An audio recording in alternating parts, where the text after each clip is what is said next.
Hello and welcome to Sovereign RPG. I am Sovereign and today I'm going to give you my first impressions on Bless Unleashed as it is in the current final beta test. I did play the original Bless Online back in the day when it was first released and I was impressed at first, but after hitting the end game I had the same feeling as many new MMOs released these days. It's more of the same shit with nothing new added to the genre. It's something that keeps happening over and over, but these companies must be making money or they wouldn't keep bloody doing it. Anyway, looking at Bless Unleashed, trying to have an unbiased opinion, which for me is rather difficult. I'm very opinionated, as you may know, and past experiences with companies stick in my mind. The character creator is quite detailed and the character avatars are very aesthetically pleasing. Strangely enough, boob physics are not really a thing in this game, which honestly is kind of a bonus for me. It's kind of distracting, but I'm an old man. You guys would probably love that shit. The graphics in the game are pretty spot on, the enemies look great, spell and ability animations are fucking amazing, landscapes are pretty damn varied and look great. A lot of time was put into making the game look as beautiful as possible. However, there really isn't any voice acting in the game outside of cutscenes, which again for me personally,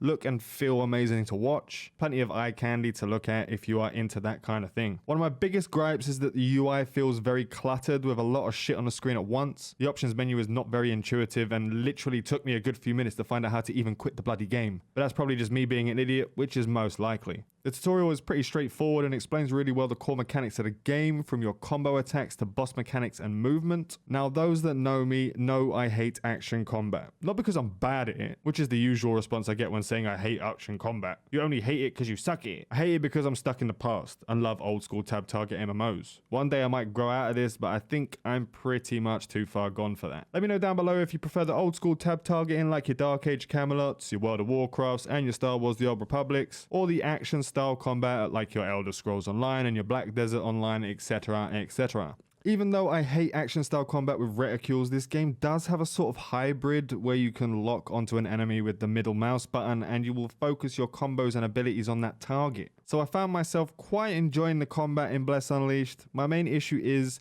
will I still enjoy it 800 hours in? Because I never just casually play anything and it's a fatal flaw in the making of my molecules. I go hard so much in games that I usually burn myself out so quickly or run out of content before most players even reach max level. I'm the kind of player that rushes to max level for that end game nom-noms, and that can really ruin some games for me. As some say, the fun is in the journey. I've always been this way, I've just been made that way, and I cannot help it. I think there was only one time I wasn't like this, back in 2001 when it took me 6 months to reach level 50 on my first character in Dark Age of Camelot. I was 12 and MMOs like this were brand new to me. 3D environments that my 12-year-old self just lost himself in. Anyway, this video isn't about the best MMO ever created, which it was. This is about Bless. The story so far is pretty generic. The bad guy's hellbent on fucking some shit up, some kind of dark Gandalf. But as I said earlier, with the mixture of cutscenes, gore, and pretty damn good voice acting, it makes the story pop. However, they added a system with multiple dialogue options that really doesn't have any depth to it. One of my patrons next brought this up and I never really noticed it myself because I never really look for that in MMOs. The only time I've ever cared about my choices in an MMO was in Star Wars The Old Republic, where it actually had an effect on your character. I wish they did some more with this. Maybe that will come in time, who knows. The system is already there, they just need to grow it. The content in the game when it comes to quests etc is pretty bog standard, with nothing new added. Typical grind MMO with a mixture of theme park elements, lots of quests,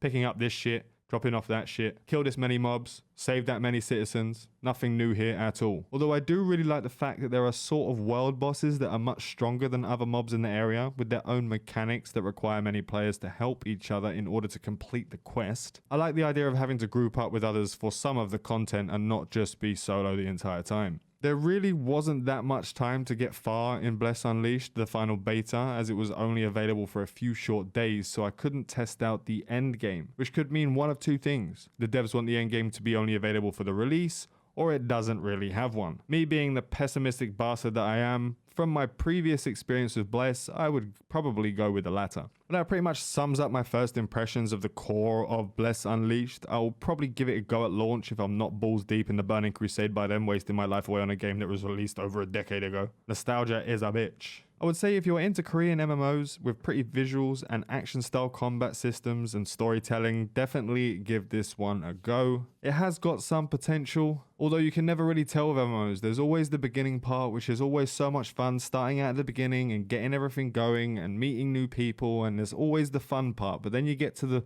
Endgame and there's nothing there and it's just the same repetitive shit over and over again.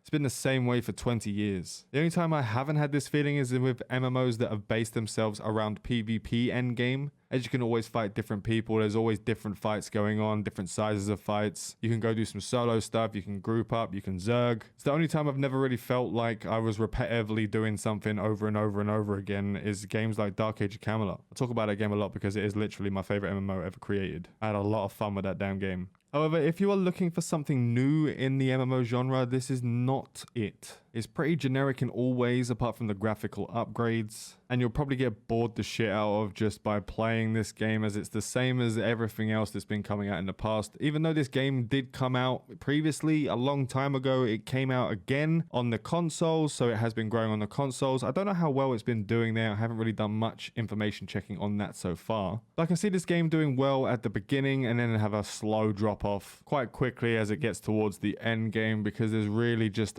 people just don't like to grind stuff, especially in the Western culture, especially in this day and age where a lot of players just want instant gratification. That grinding doesn't really appeal to a lot of players these days. But who knows, I could be completely wrong, but then again, I've run through enough MMOs these days to know when something is going to be shit and something's going to fail and when it's going to actually live past the first few months. Now, those games usually are equated to IPs that are massive followings, massive backings, like your Star Wars, your Elder Scrolls, etc., etc.